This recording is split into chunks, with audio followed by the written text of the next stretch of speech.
Hello everyone, চলে এসেছি নতুন একটা ভিডিও নিয়ে। চলো সেই দুর্গাপুজোর একটা ভিডিও শেয়ার করি তোমাদের সাথে। বেনারস থেকে ট্রেনে উঠে আমরা অযোধ্যা স্টেশনে চলে এসেছি। বেনারস থেকে ট্রেনে উঠেছিলাম তার কারণ আমরা আগে বেনারস ঘুরে নিয়েছি, আর বেনারসের ভিডিও ইতিমধ্যে তোমাদের সাথে আমার শেয়ার করা হয়ে গেছে। ভীষণই ব্যস্ততায় আমার দিন কাটছে, সেই কারণে 6 মাস পরে তোমাদের সাথে ভিডিওটা শেয়ার করার সুযোগ পেলাম। যেহেতু দুর্গাপুজোর সময় গিয়েছিলাম, দেখো অযোধ্যাতেও দুর্গাপুজো হচ্ছে, তাই তোমাদের সাথে একটু ভিডিও ক্লিপ শেয়ার করলাম। তারপর রুমে গিয়ে ফ্রেশ হয়ে ডিনার করতে বেরিয়েছিলাম, আর ডিনার করতে যাওয়ার সময় সামনেই বাঁধলো এই যে বৌদ্ধ মন্দির। নতুন করে এই মন্দির তৈরি হচ্ছে। পরের দিন সকাল সকাল একদম চান করে ফ্রেশ হয়ে বেরিয়ে পড়েছিলাম হনুমান মন্দিরে যাওয়ার উদ্দেশ্যে। হনুমানের কাছে পুজো দিয়ে পারমিশন নিয়ে এবার যাব আমরা রাম মন্দিরে। আমরা এতটাই সকালে গিয়েছিলাম, এই দেখো সূর্য ঠিক করে ওঠেনি, আর এখানে কিন্তু ফোন অ্যালাউ ছিল না, তাও তোমাদের সাথে ভিডিও শেয়ার করব বলে একটু ছোট্ট ক্লিপ নিয়েছিলাম। আর হ্যাঁ, হনুমান মন্দির কিংবা অযোধ্যার রাম মন্দিরে যাওয়ার জন্য ফোন ব্যাগ কিন্তু খুবই সাবধানে রাখতে হবে, যখন তখন ব্যাগ টেনে নিয়ে চলে যাবে। হনুমান মন্দির থেকে রাম মন্দির খুবই কাছে, তাই তোমাদের সাথে একটু ভিডিও ক্লিপ শেয়ার করে নিচ্ছিলাম। আর হনুমান মন্দিরের বাইরে থেকে ঠিক দেখতে এই রকম। আমরা এখন হনুমানের পারমিশন নিয়ে এসে চা খেতে বসেছি গাইস। আর আমার বড় আমাকে বলছে আমি না তোর কথা শুনবো,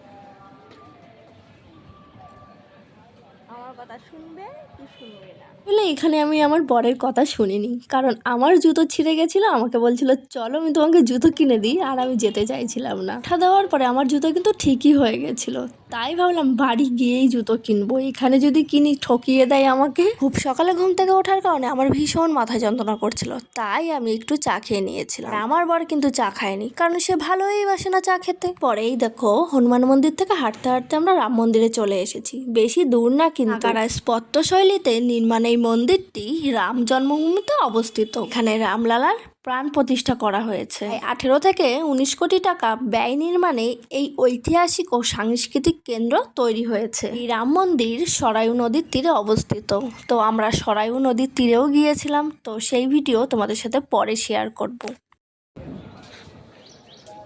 আমরা ওইখান থেকে এসেছি, এখন যাব ফোন ব্যাগ সব রাখতে। ঐতিহাসিকভাবে এই স্থানটি বাবরি মসজিদের সাথে যুক্ত ছিল, যা 1992 সালে ধ্বংস করা হয়। দীর্ঘ আইনি লড়াইয়ের পর 2019 সালে সুপ্রিম কোর্টের রায়ের ভিত্তিতে এই মন্দির নির্মাণ হচ্ছে, যা ভারতের সাংস্কৃতিক ও আইনগত ইতিহাসের একটি গুরুত্বপূর্ণ অধ্যায়। বিষ্ণুর অবতার রামচন্দ্র ব্যাপকভাবে পূজিত হয় হিন্দু দেবতায়। চীন ভারতীয় মহাকাব্য রামায়ণ অনুযায়ী রাম অযোধ্যায় জন্মগ্রহণ করেছিলেন। বাবর 16তম শতাব্দীতে উত্তর ভারত জুড়ে মন্দির আক্রমণের ধারাবাহিকতায় মন্দিরটি আক্রমণ করেন এবং ধ্বংস করেন। পরবর্তীকালে মুঘলরা বাবরি মসজিদ নামক একটি মসজিদ নির্মাণ করেছিল, যা রাম জন্মভূমি তথা রামের জন্মস্থান বলে মনে করা হয়। রাম ও সীতার মূর্তি 1949 খ্রিস্টাব্দে 22 এবং 23 ডিসেম্বর রাতে বাবরি মসজিদের ভিতরে স্থাপন করা হয়েছিল, এবং পরের দিন থেকে ভক্তরা ভিড় জমাতে শুরু করে।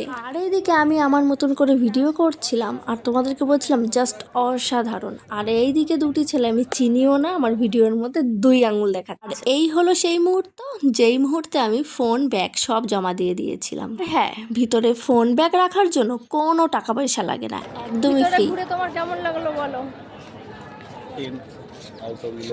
ভিতরে ঘুরে ভীষণ ভীষণ ভীষণ ভালো লেগেছে। আর ভিতরে অনেক কাজ এখনো বাকি। মন্দিরের ভিতরে ফুল বেলপাতা নিয়ে যাওয়া নিষেধ, তুমি মুক্ত হস্তে যাই দান করবে সেটাই পুজোর কাজে লাগবে। আর আমার বর এই যে জল, মন্দির থেকে বেরিয়ে আমার বর দেখতে পেল জল পড়ে যাচ্ছে। জল অপচয় হবে কেন, সে দৌড়ে গেল এই কল ভিতরে বন্ধ করতে। জাস্ট অসাধারণ লাগলো। আর ভিতরে কোনো ফুল বা প্রসাদ নিয়ে যাওয়া কি অ্যালাউ নেই, মানে তুমি মন থেকে যতটুকু পারবে ততটুকুই মানে দেবে, দানপত্রে দিতে হবে। আর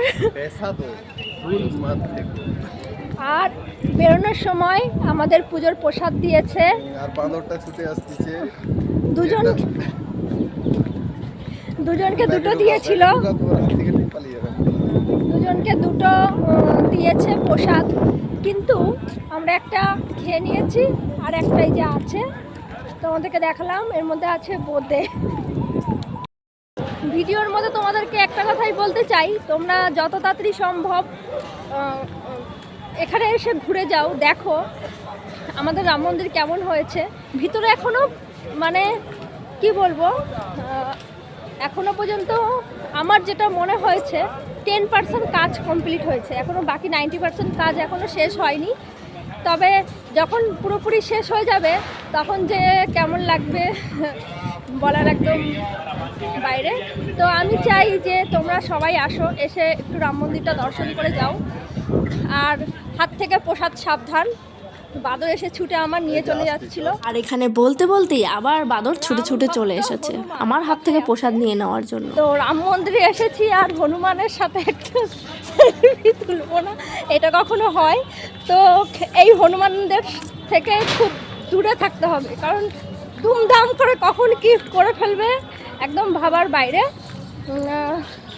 সুতরাং আমি একটা কথাই বলতে চাই যে তোমরা আসো, একবার দেখো আমাদের রাম মন্দির কেমন হয়েছে। মন্দির থেকে বেরিয়ে আমি এই যে রামের একটা ছবি নিয়ে নিচ্ছিলাম ঘরের জন্য। তারপর আমরা চললাম সরায়ু নদীর দিকে। আমরা যেদিন গিয়েছিলাম সেদিন সরায়ু নদীতে মা দুর্গার বিসর্জন চলছিল। তো সেই সব ভিডিও দেখার জন্য আমার চ্যানেলটাকে সাবস্ক্রাইব করতে হবে। বাই, ভালো থেকো সবাই।